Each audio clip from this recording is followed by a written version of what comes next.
आज विजयादशमी यानी दशहरे का पर्व है। इस पावन अवसर पर आप सभी को ढेरों शुभकामनाएं।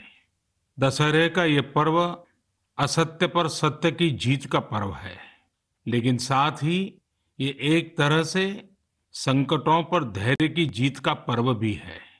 आज आप सभी बहुत संयम के साथ जी रहे हैं, मर्यादा में रहकर पर्व त्योहार मना रहे हैं। इसलिए जो लड़ाई हम लड़ रहे हैं उसमें जीत भी सुनिश्चित है। पहले दुर्गा पंडाल में मां के दर्शनों के लिए इतनी भीड़ जुट जाती थी, एकदम मेले जैसा माहौल रहता था। लेकिन इस बार ऐसा नहीं हो पाया। पहले दशहरे पर भी बड़े बड़े मेले लगते थे, लेकिन इस बार उनका स्वरूप भी अलग ही है। रामलीला का त्योहार भी उसका बहुत बड़ा आकर्षण था, लेकिन उसमें भी कुछ न कुछ पाबंदियां लगी है। पहले नवरात्र पर गुजरात के गरबा की गूंज हर तरफ छाई रहती थी। इस बार बड़े बड़े आयोजन सब बंद है। अभी आगे और भी कई पर्व आने वाले हैं।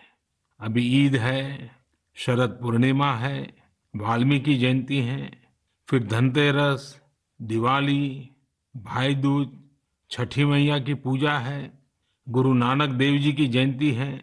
कोरोना के इस संकट काल में हमें संयम से ही काम लेना है, मर्यादा में ही रहना है। साथियों, जब हम त्योहार की बात करते हैं, तैयारी करते हैं, तो सबसे पहले मन में यही आता है कि बाजार कब जाना है, क्या क्या खरीदारी करनी है। खासकर बच्चों में तो इसका विशेष उत्साह रहता है कि इस बार त्योहार पर नया क्या मिलने वाला है। त्योहारों की ये उमंग और बाजार की चमक एक दूसरे से जुड़ी हुई है। लेकिन इस बार जब आप खरीदारी करने जाएं, तो वोकल फॉर लोकल का अपना संकल्प अवश्य याद रखें। बाजार से सामान खरीदते समय हमें स्थानीय उत्पादों को प्राथमिकता देनी है। साथियों, त्योहारों के इस हर्षोल्लास के बीच में लॉकडाउन के समय को भी याद करना चाहिए। लॉकडाउन में हमने समाज के उन साथियों को और करीब से जाना है जिनके बिना हमारा जीवन बहुत ही मुश्किल हो जाता। सफाई कर्मचारी, घर में काम करने वाले भाई बहन, लोकल सब्जी वाले, दूध वाले, सिक्योरिटी गार्ड्स, इन सब का हमारे जीवन में क्या रोल है, हमने अब भली भांति महसूस किया है। कठिन समय में ये आपके साथ थे, हम सबके साथ थे। अब अपने पर्वों में, अपनी खुशियों में भी हमें इनको साथ रखना है। मेरा आग्रह है कि जैसे भी संभव हो, इन्हें अपनी खुशियों में जरूर शामिल करिए, परिवार के सदस्य की तरह करिए। फिर आप देखिए आपकी खुशियां कितनी बढ़ जाती हैं। साथियों, हमें अपने उन जाबाज सैनिकों को भी याद रखना है जो इन त्योहारों में भी सीमाओं पर डटे हैं, भारत माता की सेवा और सुरक्षा कर रहे हैं। हमें उनको याद करके ही अपने त्योहार मनाने हैं। हमें घर में एक दिया भारत माता के इन वीर बेटे बेटियों के सम्मान में भी जलाना है। मैं अपने वीर जवानों से भी कहना चाहता हूं कि आप भले ही सीमा पर हैं, लेकिन पूरा देश आपके साथ है, आपके लिए कामना कर रहा है। मैं उन परिवारों के त्याग को भी नमन करता हूं जिनके बेटे बेटियां आज सरहद पर है। हर वो व्यक्ति जो देश से जुड़ी किसी न किसी जिम्मेदारी की वजह से अपने घर पर नहीं है, अपने परिवार से दूर है, मैं हृदय से उसका आभार प्रकट करता हूं।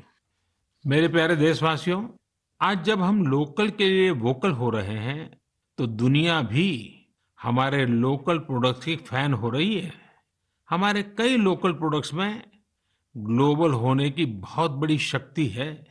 जैसे एक उदाहरण है खादी का। लंबे समय तक खादी सादगी की पहचान रही है, लेकिन हमारी खादी आज इको फ्रेंडली फैब्रिक के रूप में जानी जा रही है। स्वास्थ्य के दृष्टि से ये बॉडी फ्रेंडली फैब्रिक है ऑल वेदर फैब्रिक है और आज खादी फैशन स्टेटमेंट तो बन ही रही है।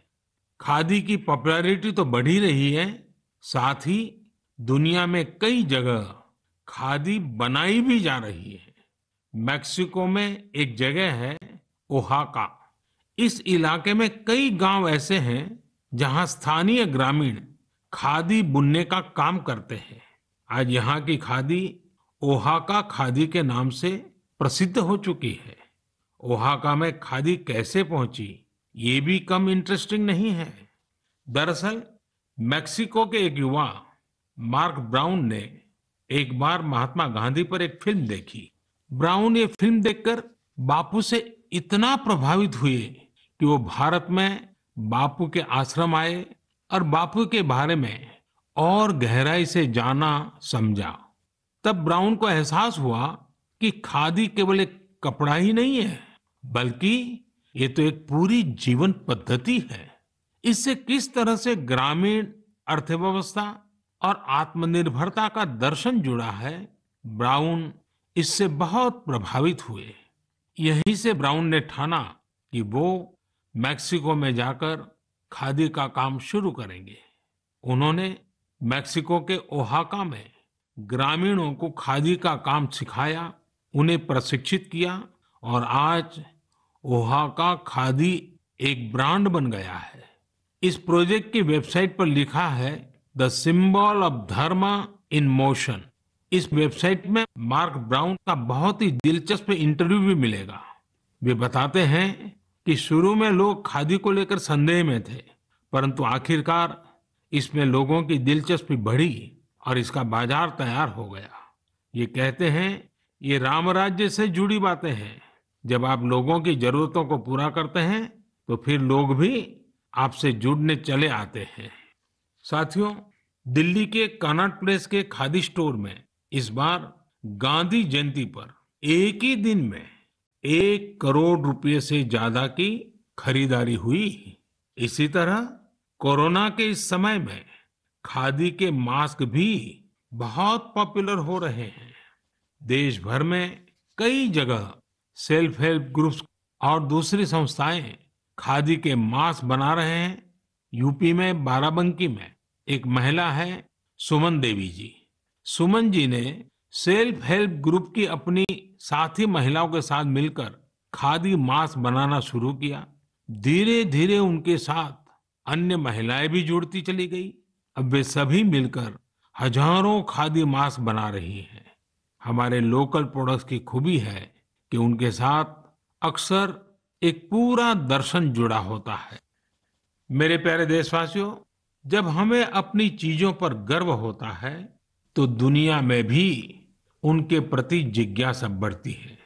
जैसे हमारे आध्यात्म ने, योग ने, आयुर्वेद ने पूरी दुनिया को आकर्षित किया है। हमारे कई खेल भी दुनिया को आकर्षित कर रहे हैं। आजकल हमारा मलखम्ब भी अनेकों देशों में प्रचलित हो रहा है। अमेरिका में चिन्मय पाटणकर और प्रज्ञा पाटणकर ने जब अपने घर से ही मलखम्ब सिखाना शुरू किया था तो उन्हें भी अंदाजा नहीं था कि इसे इतनी सफलता मिलेगी।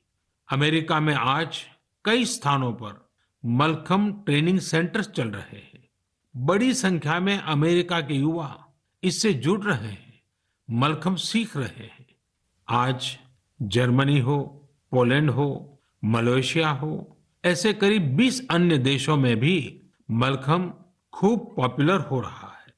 अब तो इसकी वर्ल्ड चैंपियनशिप भी शुरू की गई है, जिसमें कई देशों के प्रतिभागी हिस्सा लेते हैं।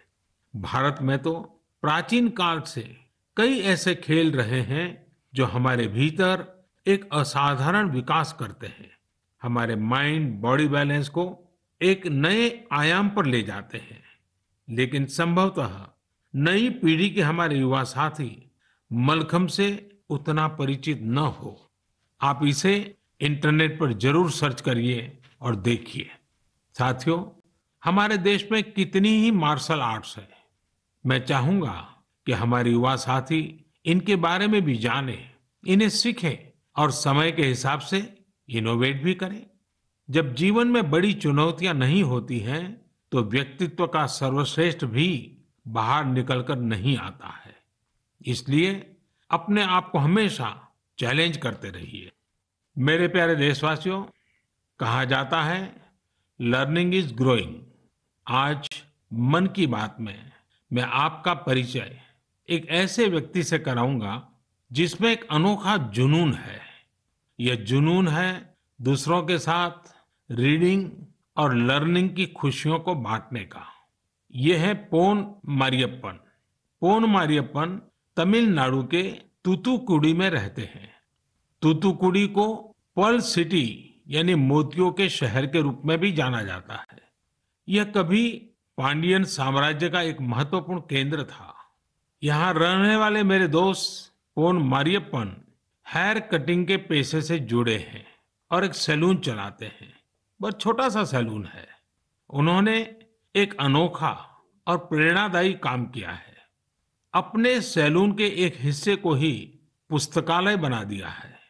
यदि व्यक्ति सैलून में अपनी बारी का इंतजार करने के दौरान वहां कुछ पढ़ता है और जो पढ़ा है उसके बारे में थोड़ा लिखता है, तो पोन मारियप्पन जी उस ग्राहक को डिस्काउंट देते हैं। है ना मजेदार? आइए तूतुकुड़ी चलते हैं, पोन मारियप्पन जी से बात करते हैं। पोन मारियप्पन जी, वणक्कम, नल्ला इरकिंगड़ा। மாண்புமிகு பிரதமர் ஐயாக்கு வணக்கம். माननीय प्रधानमंत्री जी नमस्कार। वणक्कम वणक्कम। உங்களுக்கு இந்த லைப்ரரி ஐடியா எப்படி வந்ததா? நான் 8ஆம் வகுப்பு தான் படிச்சிருக்கிறேன். மேற்கொண்டு எங்கள் குடும்ப சூழ்நிலை காரணமாக படிக்க முடியல. எனக்கு படித்தவங்கள பார்க்கும்போது எனக்குள்ள ஒரு வருத்தம் இருக்கும். நாமளும் ஒரு நூலகத்தை உருவாக்கி வாழ்க்கையை படிக்கணுங்கிறக்காண்டி இந்த ஒரு முயற்சி எடுத்து நான் பண்ணுறேன். मैं 8वीं कक्षा तक पढ़ा हूँ। उसके आगे मेरी पारिवारिक परिस्थितियों के कारण मैं अपनी पढ़ाई को आगे बढ़ा न सका। जब मैं पढ़े लिखे आदमियों को देखता हूँ तब मेरे मन में एक कमी महसूस हो रही थी। इसलिए मेरे मन में ये आया कि हम क्यों न एक पुस्तकालय स्थापित करें और उससे बहुत से लोगों को ये लाभ होगा। यही मेरे लिए एक प्रेरणा बनी। உங்களுக்கு எந்த புத்தகம் பிடிக்கும்? எனக்கு திருக்குறள் ரொம்ப பிடிக்கும். मुझे तिरुकुरल बहुत प्रिय है। ஓ உங்ககிட்ட பேசியது तूतुकुड़ी से एक ऐसे शख्स से बात करते हुए प्रधानमंत्री मन की बात में, जिसको आप सुन पा रहे थे, जिन्होंने अपनी बाबर शॉप में लाइब्रेरी छोटी सी बनाई हुई है और जो लोग वहां पढ़ते हैं उन किताबों को उनको डिस्काउंट तक देते हैं। तो बहुत ही रोचक चीजें बताते हुए प्रधानमंत्री। फिक्र आपकी, सोमवार से शुक्रवार रात 9 बजे सिर्फ TV9 भारतवर्ष पर।